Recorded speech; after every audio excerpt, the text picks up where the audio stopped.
Hai kalian para hamster, selamat datang di episode lain dari Hamster Academy.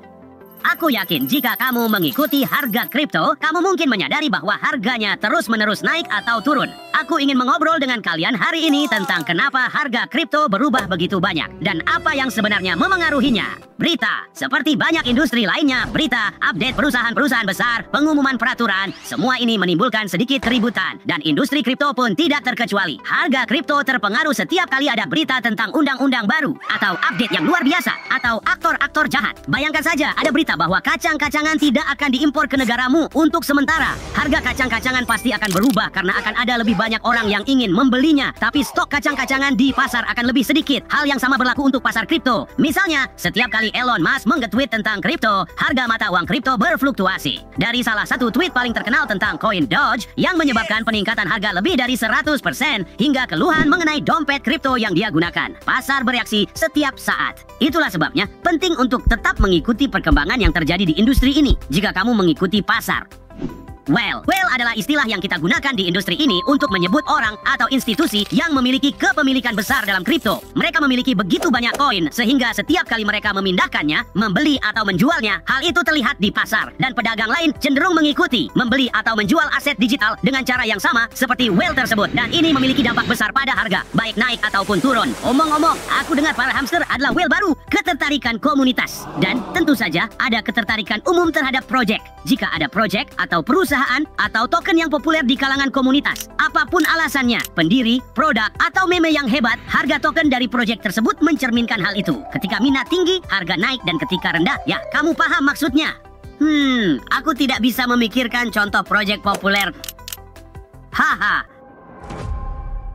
Hei para hamster, apa kalian tahu bahwa bull berwarna hijau dan bear berwarna merah? Dan apa hubungannya Elon Musk dan harga kripto dengan ini? Mari kita cari tahu di episode hari ini dari Hamster Academy, Bull versus Bear. Bayangkan pasar kripto sebagai kebun binatang besar dan liar. Di kebun binatang ini, kamu, seorang CEO hamster, dapat menemukan dua jenis hewan utama yang mendominasi suasana. Bull dan bear atau beruang. Masing-masing memiliki kepribadian dan perilaku tersendiri, membuat pasar menjadi seperti roller coaster yang mendebarkan. Mari kita temui mereka. Bull. Bayangkan seekor banteng yang berlari dengan tanduknya yang mencuat penuh energi dan keyakinan. Inilah persisnya cara para pelaku kripto bull bertindak. Bull adalah optimis pasar. Mereka percaya bahwa harga mata uang kripto akan naik dan mereka tetap positif tentang masa depan pasar kripto apapun yang terjadi. Sekarang waktunya ngecek. Elon Musk itu bull atau bear kripto?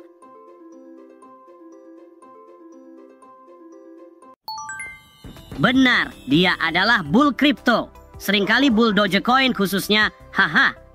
Pasar bull biasanya dikaitkan dengan warna hijau, berarti masa kenaikan harga. Semua orang bersemangat membeli lebih banyak kripto dan suasana umumnya positif dan antusias.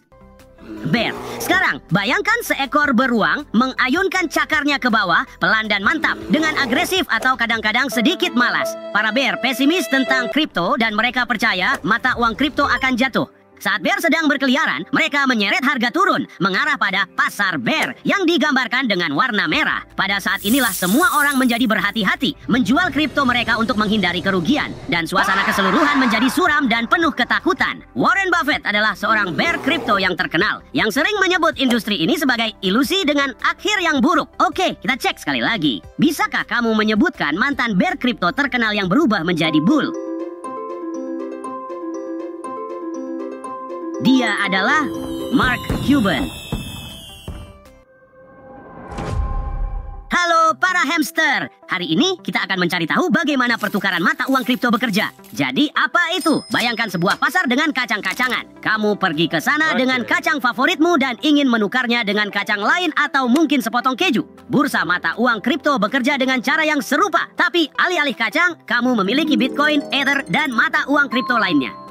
Mari kita mulai dengan dasar-dasarnya. Ada dua jenis utama peserta dalam transaksi, pembeli dan penjual. Pembeli ingin membeli mata uang kripto dengan uang fiat, seperti dolar atau mata uang kripto lainnya. Penjual, di sisi lain, ingin menjual mata uang kripto mereka dan menerima uang fiat atau mata uang kripto lain sebagai imbalannya. Tapi bagaimana mereka saling menemukan? Disinilah pertukaran berperan. Pertukaran itu seperti papan buletin besar di mana pembeli dan penjual memposting penawaran mereka. Ini membantu mereka bertemu dan melakukan transaksi. Sekarang mari kita bahas tentang proses trading trading. Pertama, kamu membuat akun di bursa. Ya, akun hamstermu. Kemudian biasanya kamu akan diminta untuk melewati verifikasi untuk mengonfirmasi bahwa kamu adalah hamster asli. Setelah itu kamu menyetor dana ke akunmu. Ini bisa berupa mata uang fiat atau mata uang kripto. Setelah kamu memiliki dana di akunmu, kamu bisa mulai berdagang. Bayangkan kamu ingin membeli Bitcoin. Kamu membuat pesanan beli, menentukan berapa banyak Bitcoin yang ingin dibeli dan pada harga berapa. Jika seseorang di bursa bersedia menjual Bitcoin di hargamu, transaksi akan selesai. Tapi bagaimana jika tidak ada yang ingin menjual di hargamu? Maka pesanan tersebut tetap aktif sampai muncul penjual yang cocok. Ini disebut order limit. Jika kamu ingin membeli segera tanpa menunggu, kamu dapat menggunakan order pasar. Dalam hal ini, pembelian akan dilakukan dengan harga pasar saat ini.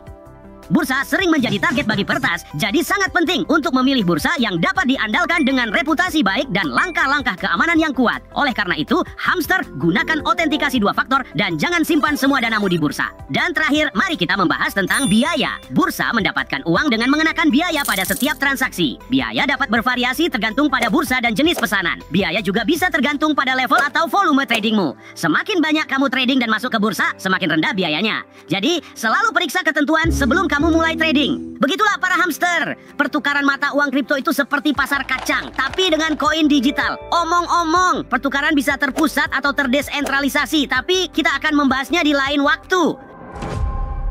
Halo semuanya, hari ini aku akan menjelaskan apa itu blockchain. Singkatnya, ini adalah sistem penyimpanan data yang aman, transparan, dan terdesentralisasi. Bayangkan kamu memiliki rantai balok-balok. Setiap balok adalah sebuah kubus informasi. Misalnya, kubus pertama berisi tanggal, kubus kedua berisi jumlah, dan kubus ketiga berisi penerima. Tapi apa yang membuatnya menjadi rantai?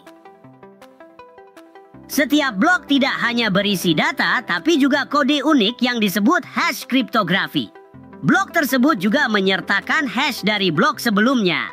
Ini seperti tali tak terlihat yang menghubungkan blok-blok, membuat rantai menjadi kontinu dan aman. Kamu dapat menganggap hash sebagai sidik jari digital. Oleh karena itu, jika seseorang mencoba mengubah informasi di satu blok, hash akan berubah, memutus rantai. Ini disebut perlindungan kriptografi. Blockchain itu terdesentralisasi. Ini berarti disimpan di banyak komputer di seluruh dunia. Komputer-komputer ini disebut node. Jika seseorang ingin menambahkan blok baru, sebagian besar node harus sepakat bahwa data tersebut valid. Ini disebut konsensus. Beberapa metode digunakan untuk mencapai konsensus dalam blockchain. Salah satu yang paling populer disebut proof of work. Node-node memecahkan masalah matematika yang kompleks, dan yang pertama memecahkannya menambahkan blok baru ke rantai. Ini memastikan bahwa data diverifikasi dan dilindungi. Hal ini memungkinkan untuk menyimpan informasi penting, seperti saldo dompet, dengan cara yang tidak dapat diubah dan aman dari manipulasi karena desentralisasi jaringannya. Itulah kenapa blockchain digunakan untuk mata uang kripto, kontrak, dan banyak lagi. Tapi aku akan membahasnya nanti. Untuk sekarang, subscribe dan share video ini ke teman-temanmu ya. Sampai jumpa.